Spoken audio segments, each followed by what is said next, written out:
Sekarang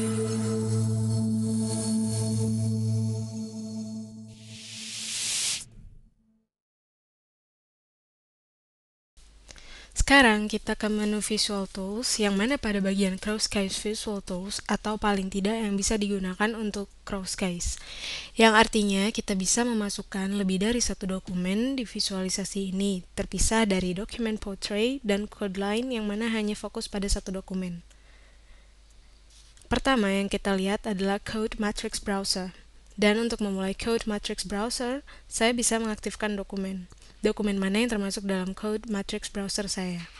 Atau jika saya tidak mengaktifkannya sama sekali, semua dokumen itu akan dimasukkan.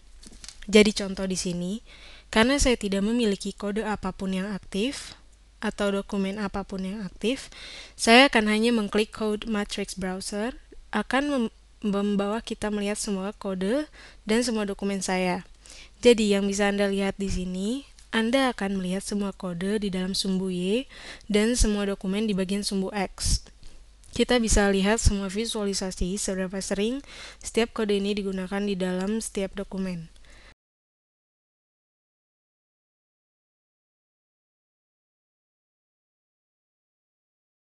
Dan bisa dilihat di sini, di contoh dokumen ada beberapa dokumen belum dikode sama sekali. Dan beberapa yang lain sudah lumayan dikode. Di visualisasi ini, tidak seperti dokumen browser, Anda memiliki agregasi otomatis. Jadi jika saya melihat atau menampilkan semua subkode saya, Anda akan lihat seberapa banyak yang akan muncul yang bisa kita bandingkan dengan yang lain. Jika saya ingin, saya bisa mengagregasi dokumen-dokumen ini dengan menyembunyikan subkode-subkode ini. Dan semua akan ditambah dan dibawa ke bagian level atas. Seperti yang Anda lihat di Day-to-Day Issues, jika Anda mengagregasi semua subkode, akan muncul kode-kode lebih banyak atau sering dari kode yang lain. Jika saya mematikan agregasi, kita lihat visualisasi lebih baik. Sebagai contoh health, kita lihat di sini, Vincent membicarakan tentang health lebih sering daripada yang lain. Karena kotak ini adalah perubahan dari warna biru ke ungu dan sedikit lebih besar. Progresinya adalah dari warna biru ke ungu dan ke merah muda. Selama warna itu berubah, tandanya juga semakin besar.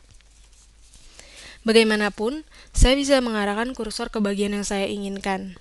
Saya bisa melihat seberapa banyak segmen kode yang ditunjukkan oleh catatan atau titik-titik ini. Di contoh ini, secara keseluruhan, satisfaction telah dikode sekali di dalam dokumen John.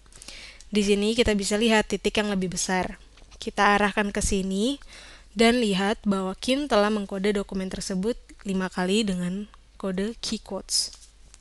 Jadi kita bisa melihat visualisasi dari semua project, dari semua dokumen, dan semua kode saya. Dan mana salah satu dari mereka muncul lebih sering dari beberapa dokumen.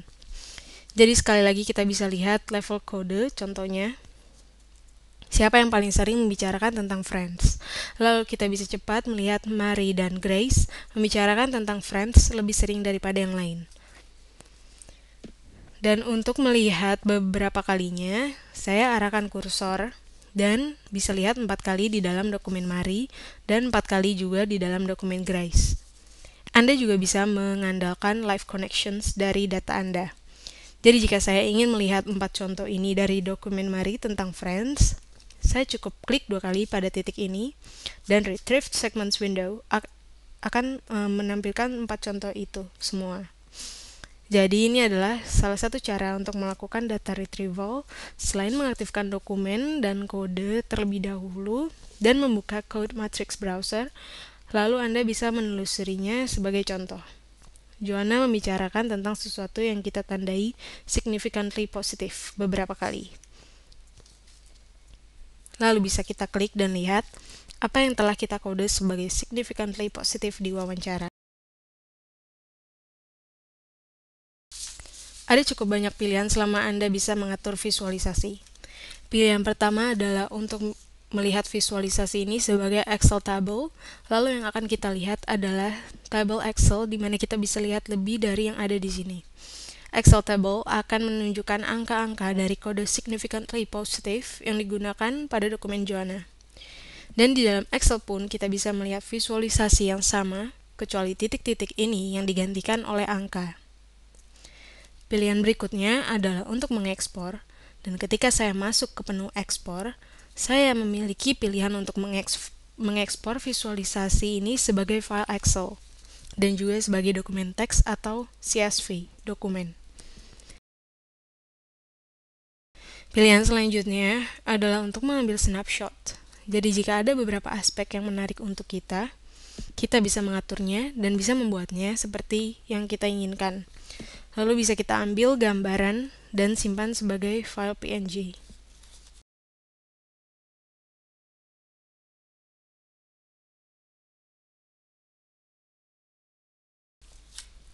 Pilihan berikutnya adalah untuk membuat code matrix berdasarkan dengan kode matrix browser ini. Dan kita lewati bagian itu dulu untuk sekarang.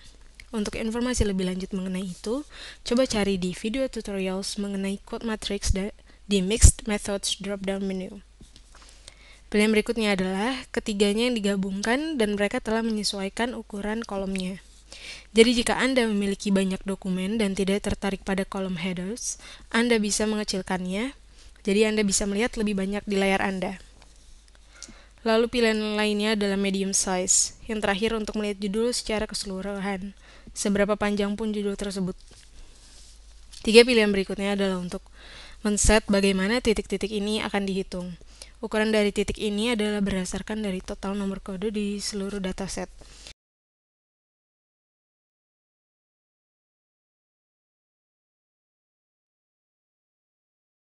Jadi kita mencari tahu ukuran dari titik-titik ini berdasarkan fakta yang ada dan total kode yang ada dari seluruh dokumen adalah 304. Jika saya ingin membandingkan hanya dalam baris yang sama atau di kolom yang sama daripada melihatnya secara keseluruhan, pilihannya adalah Calculation of Symbol Size refers to the column. Jika saya mengkliknya, kita bisa melihat di dalam kolom kode yang mana yang sering muncul. Sebagai contoh, di dokumen ini, key quotes muncul paling sering, atau di dalam dokumen mili, kita lihat regression yang paling sering muncul.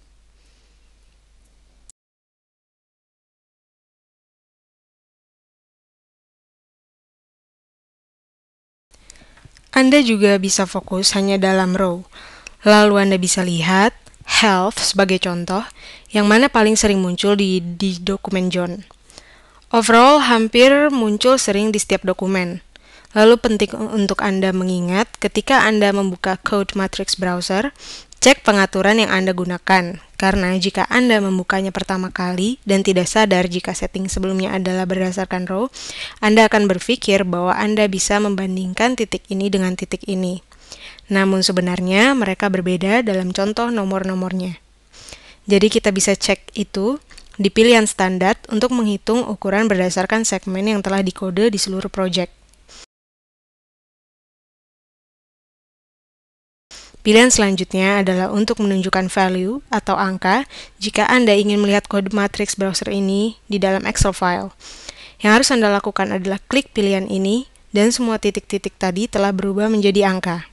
Jadi Anda bisa mengarahkan kursor ke titik untuk melihat nomor di segmen mana yang telah dikode. Seperti ini 7.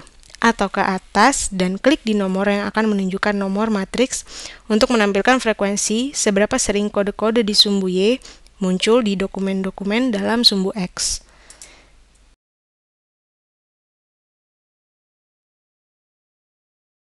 Pilihan berikutnya untuk mengganti bolak-balik antara bulat dan kotak. Lalu, dokumen based yang mana tidak menunjukkan berapa banyak dan sering kode-kode yang muncul dalam dokumen, namun hanya menunjukkan ya atau tidak apakah kode-kode ini muncul di dokumen. Jadi, jika saya klik di sini, hanya akan ada satu ukuran. Apakah code significantly positif muncul di dokumen pertama? Tidak. Apakah muncul di dokumen kedua? Iya. Jadi, tidak membandingkan frekuensi, melainkan apakah dokumen muncul atau tidak. Pilihan berikutnya untuk merefresh. Jika saya telah melakukan beberapa coding atau mengaktifkan kembali, saya klik tombol refresh untuk merefresh visualisasi saya. Pilihan berikutnya adalah tombol info. Karena banyak sekali pengaturan dan cara-cara untuk mengatur visualisasi, jadi tombol ini sangat berguna untuk membuka manual dan melihat gambaran tentang Code Matrix Browser dan beberapa pilihan toolbar yang dapat Anda gunakan.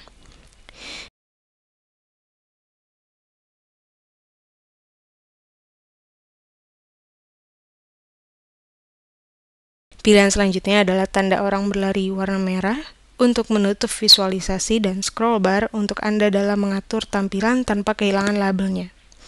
Jika Anda gunakan scroll bar window, Anda tidak bisa melihat label-label tersebut di bagian kiri.